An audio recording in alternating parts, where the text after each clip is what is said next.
We'll begin with 6.2.3.2, the properties of the DTFT first, and then we'll go to the previous slide, which is the properties of the DTFS.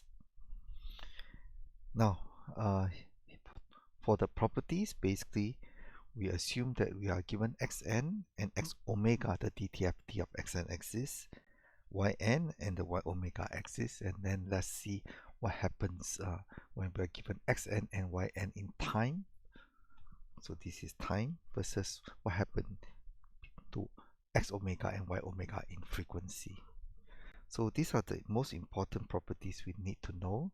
Linearity basically means that if we have the signal in time and we sum them up in the frequency, we also sum them up. Alright, then if you say where is the proof? Well, I put the proof somewhere here in the handout 2, 6.2, handout 2 DTFT properties. So we go to 6.2, handout 2.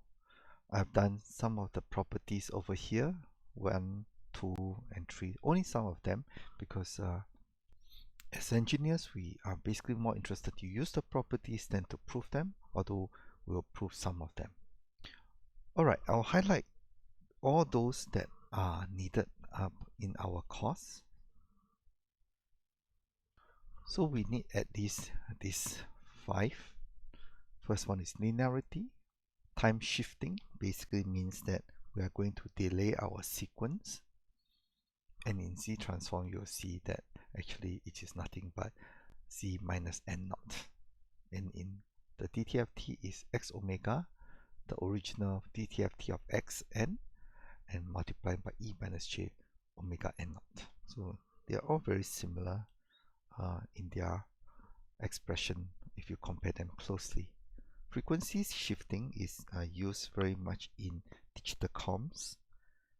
Basically, in the frequency shifting, we are multiplying our original signal with a complex exponential. Actually, we are always multiplying with cosine or sine of a particular frequency. But when we multiply a particular frequency with the original sequence, in the frequency domain, we are translating x omega into to be centered at omega naught. That's what it means here.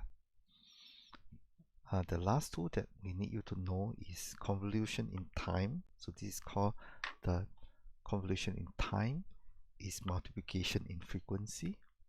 So in Laplace transform, in the Z transform, you have also seen that. As well as multiplication in time, when we multiply one sequence with another sequence, then this looks like convolution in the frequency.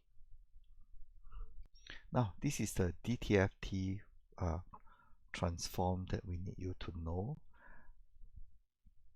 And what about the DTFS? Well, the difference between the DTFT and DTFS is xn becomes not x omega, but actually becomes the coefficients of the DTFS.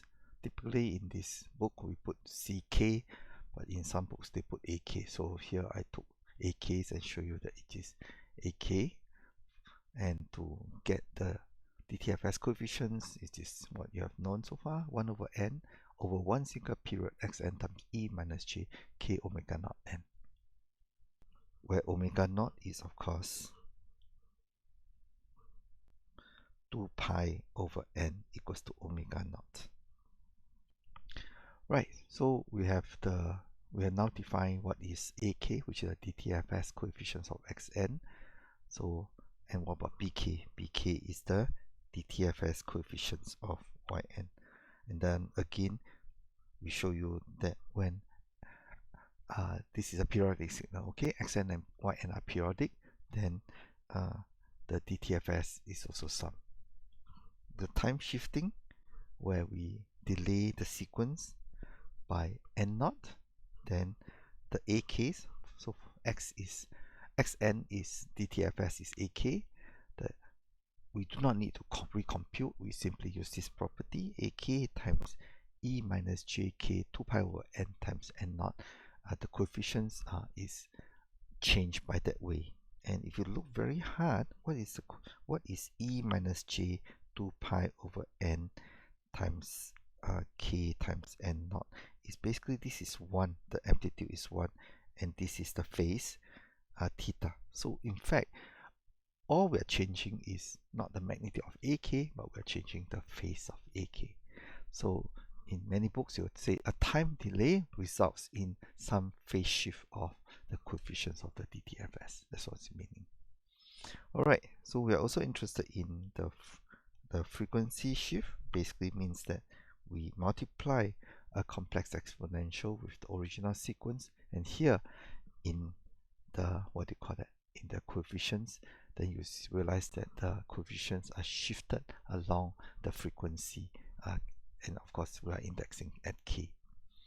So we are multiplying by m times 2 pi over n, the frequency, we are shifting by m. Alright, and the last one is, the last two we really need you to know is periodic convolution. Remember, x and y are periodic, and when we convolve them, then there is something called a periodic convolution that will come out. So you must be careful. Later on, you will see that we will examine this periodic convolution very carefully. And then what happens in the frequency domain is simply that we are multiplying again the coefficients AK and BK, but we need to introduce the n here. Lastly, when we multiply the two sequence, then in the frequency domain, we are actually convolving these two coefficients over here. So the thing to note is that you have to compare the DTFS coefficient properties versus the DTFT properties. You will see that most of them are the same except the convolution. Over here, this is the linear convolution, and this is the periodic convolution, and the most telltale sign is this guy, where we are actually using what do you call that, a repeating versions of y. Okay, as well as over here, we're repeating version of n, the period n here. With that, I think we are done with convolution of DTFS and DTFT. Thank you.